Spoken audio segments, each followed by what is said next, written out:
Yo, what's up mga kagala? Nandito kami ngayon sa labas ng SM at nagpa-practice ng sayaw para bukas magmamaskot kami. Kasama ko si Chris. Yun. Yun, si Kagalang Chris ng Tom's World. Yun. Mababait na service crew ng Tom's World. So yun, meron kaming practice ngayon para bukas kasi bukas magmamaskot kami. So sa lahat ng nakakanood ng video na to, pwede kayo magbisita bukas sa SM, sa activity center nila. 2:30 PM. Bukas po yan ng June 21. At yan, hindi lang po kami yung mascot doon.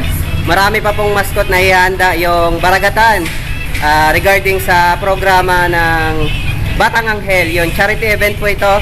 At isa pong naimbitahan kami na mag-mascot para sa Tom's World.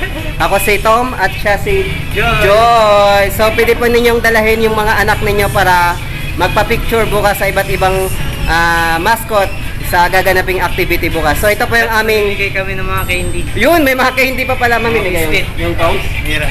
Wow. Meron yan. Oh, meron. Ayos. Puntahan niyo yung mga anak ko niyo.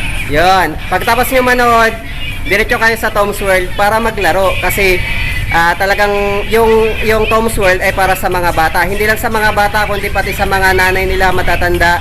Pwede kayong mag-enjoy sa Tom's World.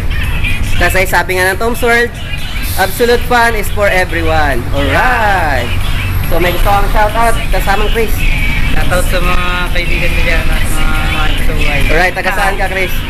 Taga Liberty. Uy, taga Liberty lang pala to. Taga Bagong Sikat kami. Sa Bagong Sikat ako pinanganak, pero ngayon nasa Bahili na ako. So, ito yung aming binuong sayaw para sa inyong lahat. Panoodin nyo.